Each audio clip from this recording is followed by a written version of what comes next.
What's going on, everyone? Welcome to another episode with me, Adam from Green Auto Services. And in today's episode, we have a 2007 Honda CR-V, which unfortunately has failed its MOT. It failed on three particular areas, but one that we're going to be specifically looking at today is a split driveshaft CV joint boot. Sadly, it's split wide open, the grease has escaped, and it is an MOT failure. So on that note, let's get straight into it. So this is your driveshaft, this is connected to the transmission, this is effectively what drives your road wheels. Now, this is the rubber boot here, which if I just get a bit of light on that, you can see is split wide open. And what this boot is designed to do, it's designed to protect the constantly moving joint. As you can see, as it's split wide open, it no longer prevents the ingress of dirt and moisture. So what's going to happen is over time, dirt and moisture is just going to get in there, it's going to start corroding and breaking it down. And actually in this respect, when I was actually driving the vehicle in, if you have the vehicle on full lock right, you can actually hear the joint clicking where it's actually been worn or wearing. So we're not just going to replace the boot, we've actually got a whole new entire joint. There's two ways of attacking this. You can either go up to the suspension strut where you've got two bolts that hold the hub to the strut. If you take them out, the hub will effectively flop forward, or you can go down to the lower arm where there's actually two nuts and one bolt actually holding the arm to the ball joint.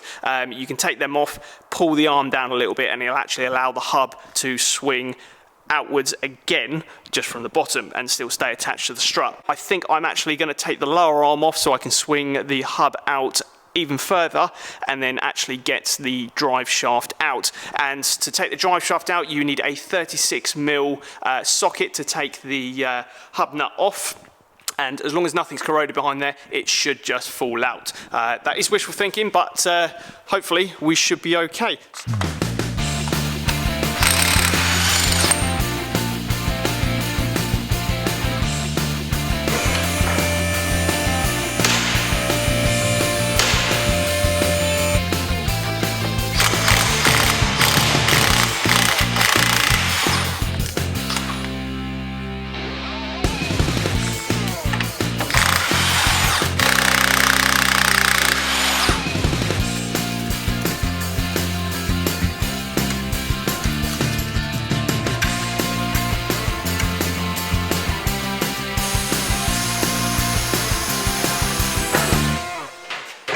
Now, I actually want to do this with the drive shaft remaining in the transmission, purely because if I pull out the whole drive shaft to do it on the bench, we're going to lose potentially quite a lot of gear oil.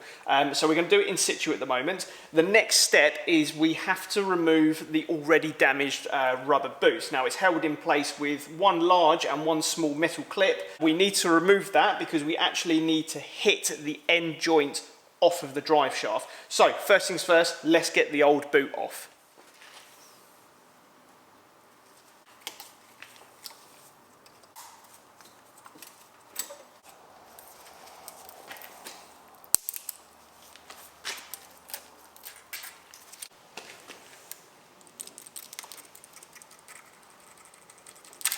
Right, so as you can see, I've actually managed to get one part of the rubber CV boot off, and yeah, you can probably tell it's a very messy job. The other half of it, for the time being, I've actually just pushed up the drive shaft because it's completely split all the way around.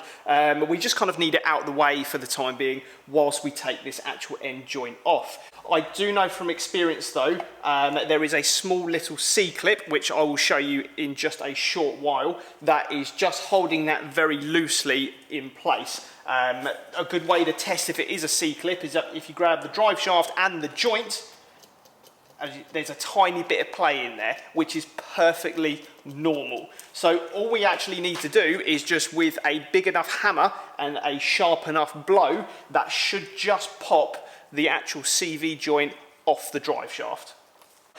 Preferably if you have a copper hammer.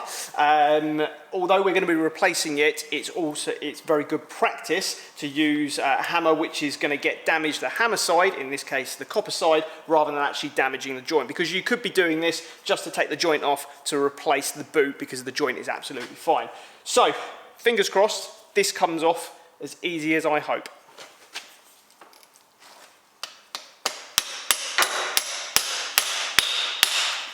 Okay, and there we have it. I got quite a bit of grease all over me from the impact, but that is the joint off. I'm going to take it over to the bench now and I'll show you through everything.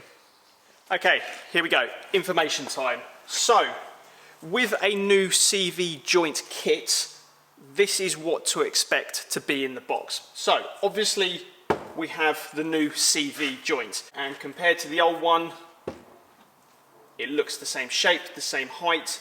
Very importantly though, if you're ever quoting out part prices and you want to make sure you get the right one, it's very important to know the diameter of the splines and actually specifically how many teeth there are that actually spline into the hub. This one I pre-checked, it's actually 30 teeth and the diameter of the thread was 26 mil. It was enough information for my supplier to be able to source the correct one, and it looks like they've done a spot-on job. We have fresh grease to fill it up. We have a new hub nut, because you always replace those when you are swapping out the old one.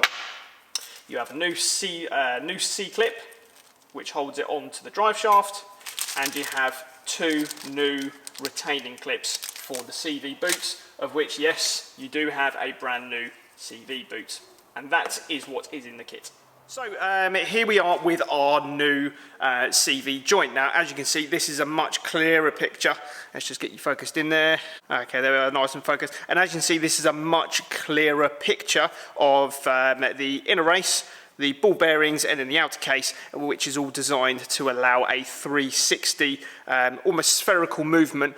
Now, the next thing you need to do, very, very importantly, because of the different variations of vehicles, there are many, many choices of drive joint sizes out there. You need to make sure that you have the right one. So first thing we're going to do is there are some inner splines on the inside of the race there, which is designed to slide over the drive shaft. You want to make sure that the new one slides on smoothly onto the drive shaft absolutely fine. Now, I've already checked it and that is perfect. On the flip side, you do also need to make sure that the splines on the outer part slide into the existing hub, which again is absolutely fine. It's gone in there perfectly. So we know we've got the right joint. Okay, so here's the important bit. We now need to take the grease that comes in the kit and we need to pack it down the center and make sure all the bearings in the race are nicely greased up. So with this particular one, it's almost like a squeezy bottle. So all you want to do is just get the whole lot straight down the center of the inner race. So in this case, I am just going to squeeze that straight down. Now this is a really messy job, and actually this might be enough anyway. Now as it starts coming near the top, you just want to use your thumb just to kind of press it down and start getting it all in there. Now, as you push it down, you want to keep packing it in there, and you know what, this actually might be enough. Just continue packing it. Before you feel it coming to the end of the pack, you just want to put a little bit of grease on each of the ball bearings. You want to make sure everything is nice and lubricated, and then just keep emptying the rest of the contents and pushing it all down and packing it in. And all you're literally going to do is just keep packing it in, keep pushing it in. And what you want to effectively do is, as you push it in, it's going to start to slowly push all the grease up from inside out through each of the ball bearings, and that is what you want. Now that's properly packing it, and as you can see, it's all starting to come through now. Just keep pushing it down in there. It is a messy job, but it's got to be done. And as you can see there, it's all starting to push through now, and you can always just get a little bit of grease around the top there. And that would be, do you know what, that is absolutely fine. That is plenty of grease in there. And there we are. And that effectively is sufficiently packed enough and is ready to now go on the drive shaft. Okay, so here we are back at the drive shaft. So first things first, what I've actually gone ahead and done, the old C-clip that was just in the groove of the drive shaft there, I've actually removed that. This is just a small little pick that I just used to lever it out. You don't want to pull it too hard because you don't want to bend, well, you can bend the old C-clip, but when you're putting in the new one, you don't want to deform that at all. It's at the right shape to be able to fit perfectly on the drive shaft and allow the new joint to slide on and lock in. So we may need that for later. First things first though, here is the new clip, which is going to secure around the edge of the boot. So that's to go on the drive shaft first.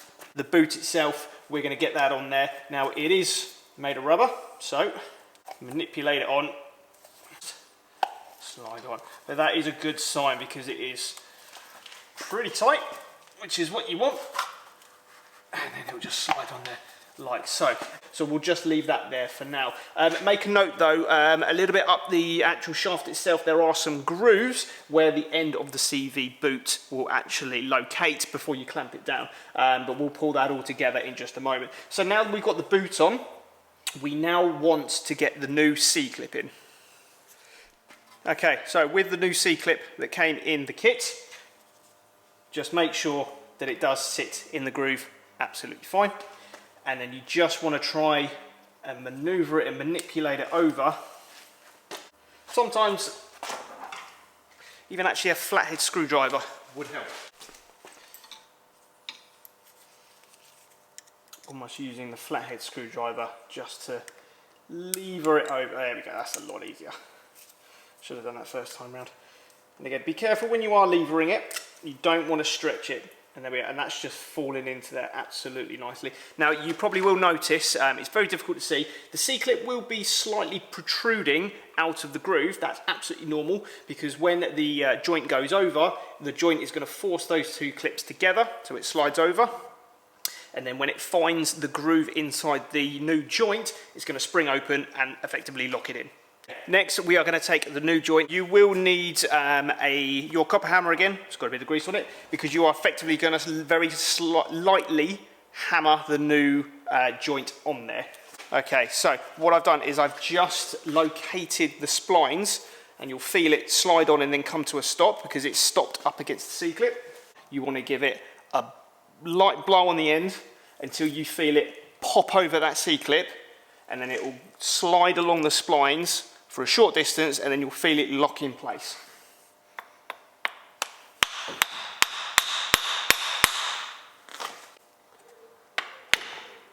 Now you will have to take a couple of attempts at it. You've got to make sure the C-clip is lined up okay.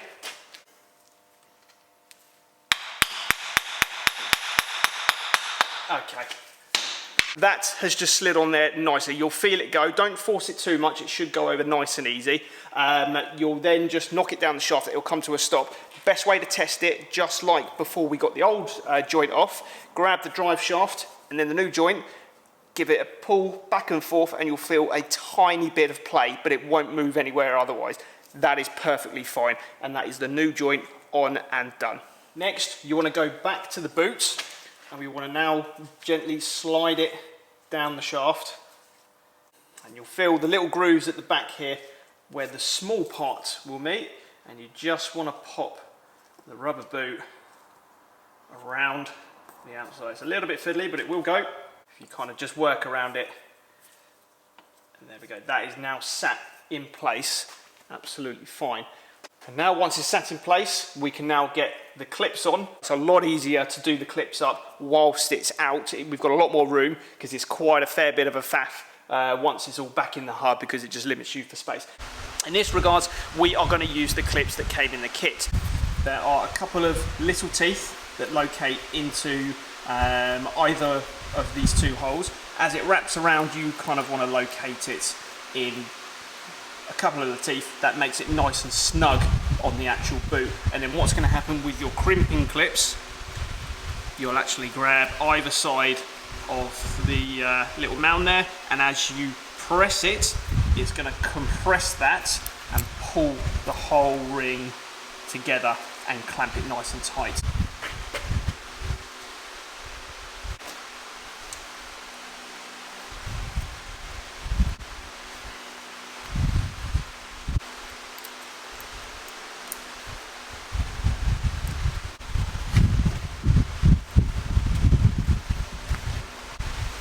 is absolutely fine. And now we're ready to put it back into the hub.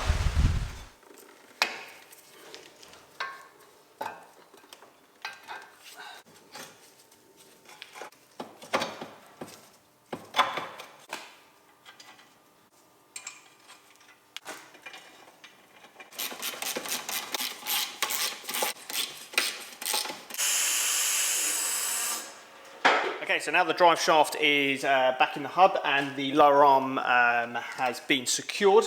We now need to use the new hub nuts that came in the kit. Now, according to the manufacturer specifications, this has to be tightened to 328 Newton meters. That is a lot, so you're gonna need a big torque wrench, of which I do have, bear with me. So what I normally do is get a big screwdriver just to put in between the vented part of the disc and the caliper. Just stops it from rotating so you can tighten it up.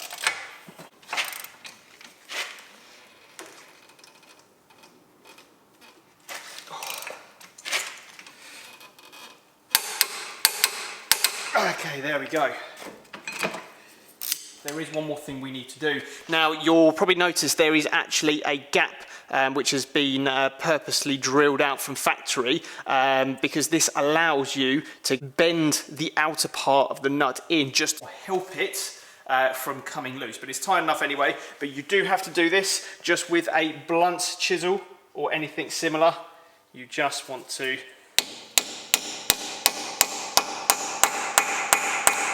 hammer that down. Just like that. And there we are, that is all done.